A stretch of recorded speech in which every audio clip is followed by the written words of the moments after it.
Hi everyone, स्वागत है आप सभी का फिक्स टारगेट 2.0 परिवार के एक और नई क्लास में। जितने भी बच्चे बिहार के किसी भी यूनिवर्सिटी से ग्रेजुएशन थर्ड सेमेस्टर में हैं या आप थर्ड सेमेस्टर में जाने वाले हैं, यदि आपने मेजर पेपर में, माइनर पेपर में या फिर एमडीसी पेपर में, इस तीनों में से किसी भी पेपर में पॉलिटिकल साइंस सब्जेक्ट रखा है, पॉलिटिकल साइंस बोले तो राजनीति शास्त्र, तो आज की क्लास आपके लिए काफ़ी ज़्यादा इंपॉर्टेंट है। अब देखिए, आज से थर्ड सेमेस्टर की क्लास स्टार्ट कर रहे हैं, तो क्लास को स्टार्ट करने से पहले हमारे लिए ज़रूरी हो जाता है ये चीज़ जानना कि आखिर हमें उस सब्जेक्ट में क्या क्या चीज़ें पढ़ना है। और ये जानकारी आपको कैसे मिलेगी बच्चे? तो ये आपको उस सब्जेक्ट के सिलेबस की जानकारी प्राप्त कर लेने से मिल जाएगा। तो आइए हम आज के इस क्लास में क्या डिस्कस करने वाले हैं। Political science major paper, minor paper, MDC paper, इस तीनों पेपर के लिए एक कंबाइंड सिलेबस जो कि आपके न्यू एजुकेशन पॉलिसी के आधार पर तैयार की गई है। तो फटाफट से हम लोग सिलेबस को जानेंगे। इससे पहले आप लोगों ने अभी तक सेशन को शेयर नहीं किया है, अपने सभी दोस्तों को शेयर कर दीजिए। सेशन को लाइक नहीं किए हैं तो लाइक कर दीजिएगा, और चैनल पर नए हैं सब्सक्राइब करके नोटिफिकेशन बेल ऑन कर लीजिएगा ताकि आने वाली क्लास का नोटिफिकेशन आपको टाइम से मिल सके। इसके साथ साथ आप हमारे टेलीग्राम ग्रुप को भी जरूर ज्वाइन कर लीजिएगा, क्योंकि टेलीग्राम पर आपको हर तरह की नोटिफिकेशन, क्लास का नोटिफिकेशन और पीडीएफ नोट्स बिल्कुल फ्री में मिल जाता है। बिल्कुल फ्री में आपको ज्वाइन करना है तो बिल्कुल ज्वाइन कर लीजिए। आइए हम लोग सेशन को स्टार्ट करते हैं और प्यारे बच्चे सिलेबस को डिस्कस करते हैं। सिलेबस को डिस्कस करने से पहले देखिए, यहाँ पर आपको ये चीज़ें जान लेना है कि अब जो यहाँ पर फर्स्ट सेमेस्टर और सेकेंड सेमेस्टर की बात कर ले तो उससे बहुत सारी चीज़ें जो है यहाँ पर बदल रही है। अब क्या क्या बदल रहा है, तो देखिए, आपने फर्स्ट सेमेस्टर और सेकेंड सेमेस्टर में देखा था कि आपको केवल और केवल एक एमजेसी पेपर यानी कि मेजर पेपर का एग्जाम देना होता था। लेकिन बच्चे, यहां पर आपको दो मेजर पेपर का एग्जाम देना होगा। मेजर पेपर 3 और मेजर पेपर 4, दोनों की सिलेबस भी अलग है। आपको दोनों पेपर के लिए अलग अलग चीज़ों को पढ़ना पड़ेगा। अब देखिए, यहां पर बात करेंगे हम आज के इस क्लास में मेजर पेपर 3 की सिलेबस, और इसके बाद जो अगली क्लास आएगी वहां पर मैं डिस्कस कर दूंगा आपको मेजर पेपर 4 की सिलेबस। ठीक है, इसके बाद जो अगला पेपर है आपका वो एमआईसी पेपर होगा। एमआईसी पेपर बोले तो माइनर पेपर, आपने फर्स्ट और सेकंड दोनों सेमेस्टर में पढ़ा है। लेकिन देखिए, वहां पर क्या ऑप्शन था, तो आप कोई भी सब्जेक्ट जो है मेजर पेपर को छोड़कर बाकी के कोई सब्जेक्ट वहां पर चूज कर सकते थे। ठीक है, लेकिन यहां पर आपके जो सिलेबस बता रही है उस सिलेबस के मुताबिक बात करेंगे तो माइनर पेपर में भी आपको पॉलिटिकल साइंस, जैसे आपने मेजर में रखा है पॉलिटिकल, तो यहां भी आपको पॉलिटिकल साइंस ही पढ़ना पड़ेगा। अब इसमें आपको क्या पढ़ना है, इस पर मैं आगे चर्चा करके बताऊंगा। ठीक है, विशेष बात करेंगे तो अगला पेपर होगा आपका क्या, एमडीसी पेपर। और एमडीसी पेपर में आपको क्या पढ़ना है, तो आप कोई एक सब्जेक्ट जो कि मान लीजिए फर्स्ट सेमेस्टर में, सेकेंड सेमेस्टर में आपने रखा था, आप उसी को रख लीजिएगा। ठीक है, आगे बात करेंगे। अगला जो है आपका एईसी पेपर। एईसी पेपर में आपको क्या पढ़ना है यहां पर, तो जैसे सेकेंड सेमेस्टर में सभी बच्चों को साइंस, कॉमर्स, आर्ट्स सभी को क्या पढ़ना था, एनवायरमेंटल स्टडीज। यहां पर सभी बच्चों को क्या पढ़ना है, डिजास्टर रिस्क मैनेजमेंट। इसके लिए मैंने ऑलरेडी सिलेबस बता दिया है, आपको इस वीडियो के डिस्क्रिप्शन में लिंक मिल जाएगा, या फिर आप हमारे चैनल पर जाकर के देख सकते हैं इस सिलेबस को। ठीक है, इसके बाद जो अगला पेपर होगा, छठा पेपर, वो होगा आपका एसईसी पेपर। एसईसी पेपर में आपके पास ऑप्शंस होगा जैसे कि रचनात्मक लेखन, कम्युनिकेशन इन प्रोफेशनल लाइफ, लेखन। इस तरह से आपके सामने 5-6 ऑप्शन आएंगे। आप उसमें से कोई एक सब्जेक्ट जो आप कंफर्टेबल महसूस करें आप उसको चूज कर सकते हो। वैसे हमारा राय मानेंगे तो आप विशेष रूप से क्या रखेंगे, रचनात्मक लेखन, कम्युनिकेशन इन प्रोफेशनल लाइफ, क्योंकि आपने फर्स्ट सेमेस्टर में पढ़ा है कम्युनिकेशन इन एवरीडे लाइफ। इसके बाद सेकेंड सेमेस्टर में बच्चे पटकथा लेखन पढ़कर आ रहे हैं, तो थोड़ी सी चीज़ें जो है मिलती जुलती है, तो आप उसको रख सकते हो। अब आइए बात करते हैं हम लोग सिलेबस की। तो सिलेबस की बात करें तो देखो, यहां पर जो मैं आज सिलेबस डिस्कस करने जा रहा हूं वह मेजर पेपर 3 के लिए है, माइनर पेपर के लिए है और एमडीसी पेपर के लिए है। मतलब जो आपको मेजर पेपर 3 में पढ़ना है वही आपको माइनर और एमडीसी के लिए पढ़ना है। बाकी जो मेजर पेपर 4 की सिलेबस होगी बच्चे, तो मेजर पेपर 4 जो है इसका सिलेबस केवल और केवल मेजर पेपर 4 में काम आएगा। बाकी ना तो आपको माइनर में काम आएगा ना ही एमडीसी में काम आएगा। ठीक है, अब देखिए यहां पर पढ़ना क्या है, यहां पर आपको पढ़ना है पॉलिटिकल थ्योरी। पॉलिटिकल थ्योरी बोले तो राजनीतिक सिद्धांत, राजनीतिक सिद्धांत। अब इस राजनीतिक सिद्धांत के कॉन्सेप्ट को हमें जानना है। राजनीतिक सिद्धांत में क्या वाद विवाद है, उन सभी वाद विवादों को जानना है, मतलब कॉन्सेप्ट्स एंड डिबेट्स के बारे में जानकारी प्राप्त करना है। आइए देखो, इसमें आपको 5 यूनिट्स पढ़ने हैं बच्चे। कितने यूनिट्स पढ़ने हैं, 5 यूनिट्स। क्या क्या पढ़ना है पांचों यूनिट्स में, इसको जान लीजिए।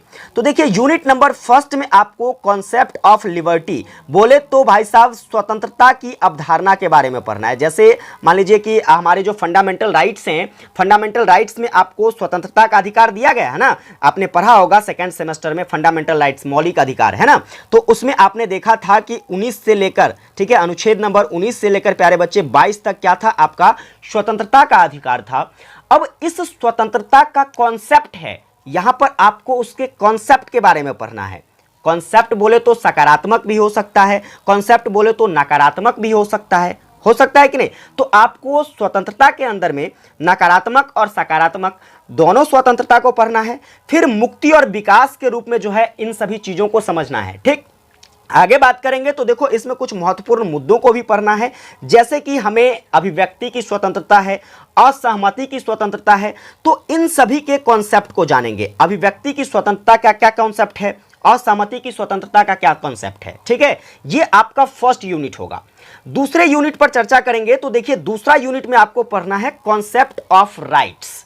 राइट्स बोले तो अधिकार, ठीक है, मतलब अधिकार की क्या अवधारणा है आपको ये पढ़ना है, जिसमें आपको जनरली 3 ऐसे राइट्स के बारे में पढ़ने हैं, जैसे कि नेचुरल राइट्स। नेचुरल राइट्स का मतलब होता है प्राकृतिक अधिकार। बच्चे, प्राकृतिक अधिकार एक प्रकार का ऐसा अधिकार है जिसमें आप कहोगे तो ना तो इसमें संस्कृति को विशेष महत्व दिया जाता है, ना ही सरकार के कानूनों को कोई विशेष महत्व दिया जाता है, ना ही किसी रीति रिवाज को। इन सभी से हटकर जो आपकी अधिकार हैं उसी को नेचुरल राइट्स कहा जाता है, मतलब प्राकृतिक अधिकार कहते हैं। तो इसके बारे में आपको डिटेल में पढ़ना है। इसके बाद जो है आपको नैतिक और कानूनी अधिकार के बारे में पढ़ना है। देखिए नैतिक अधिकार अलग अधिकार होता है, नैतिक यानी कि हमारी जो है सोच पर डिपेंड करता है, कानून जो कि सरकार के द्वारा बनाए गए कानून पर चलता है ना। तो इन दोनों अधिकार की क्या कॉन्सेप्ट है, इसके अंदर क्या वाद विवाद है, इसको पढ़ना है। इसके बाद ह्यूमन राइट्स के बारे में पढ़ना है। वैसे तो आपने ह्यूमन राइट्स मानवाधिकार को पिछले क्लास में पढ़कर आया है, ठीक है, लेकिन यहां पर आपको इस ह्यूमन राइट्स के कॉन्सेप्ट्स के बारे में पढ़ने, इसकी अवधारणाओं के बारे में पढ़ना है और इसके डिबेट्स यानी कि वाद विवाद के बारे में पढ़ना है। क्लियरली समझ में आया कि यूनिट नंबर 2 में आपको क्या पढ़ना है। बाकी बात करेंगे तो यूनिट नंबर 3 पे आ जाइए। यूनिट नंबर 3 में आपको कॉन्सेप्ट ऑफ इक्वालिटीज यानी कि समानता के अधिकार को पढ़ना है। अब देखो समानता के अधिकार की क्या अवधारणा है, हम इसके अर्थों को समझेंगे, इसके टाइप्स को पढ़ेंगे, इसके प्रकार को पढ़ेंगे, फिर बात करेंगे तो देखिए समानता के अधिकार में क्या उत्पन्न होता है, तो समतावाद उत्पन्न होता है। अब इस समतावाद के अंतर्गत जो है लोगों में क्या असमानताएं हैं, इसके क्या विभेदक यानी कि ये भी असमानता ही हुआ, ठीक है। तो असमानता का क्या व्यवहार है, इसके क्या कॉन्सेप्ट हैं, इन सभी कॉन्सेप्ट को जानेंगे। इसके अंदर होने वाले जो डिबेट्स हैं इसके डिबेट्स को पढ़ेंगे और इसमें कुछ सकारात्मक कार्रवाइयों को लेकर जो है, जो कि एक विशेष मुद्दा के रूप में पढ़ना है हमें।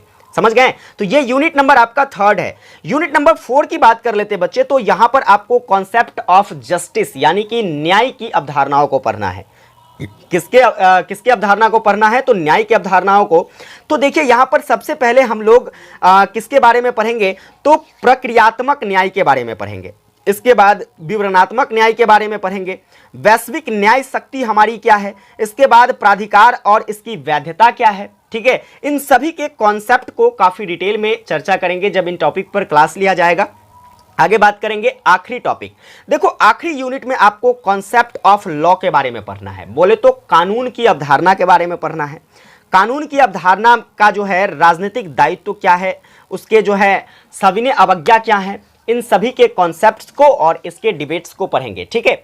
ये 5 यूनिट आपके हो जाते हैं किसके, तो आपके political science major paper 3, minor paper 3 और एमडीसी पेपर 3 के लिए। उम्मीद करता हूं कि ये चीजें आपको अच्छे तरीके से समझ में आ गई होगी। एक बार आप लोग कमेंट कर देना प्यारे बच्चे, ये आपको जो है सिलेबस अच्छे तरीके से समझ में आया या नहीं। इसकी पीडीएफ चाहिए बच्चे तो आप पीडीएफ डाउनलोड कर सकते हैं हमारे टेलीग्राम से या हमारे ऑफिशियल वेबसाइट से, जिसका लिंक आपको डिस्क्रिप्शन में दिया हुआ है, आप वहां पर जाकर भी इसको देख सकते हैं, ठीक है। बाकी क्लास भी अब आपको कंटिन्यू मिल जाएगा, क्लास स्टार्ट होगी जल्द, ठीक है। ये सिलेबस अभी पहले सिलेबस डिस्कस कर लेते हैं सभी सब्जेक्ट्स का, इसके बाद जो है लगातार आपको हर एक सब्जेक्ट की क्लास डेली वे में देखने को मिलेगी।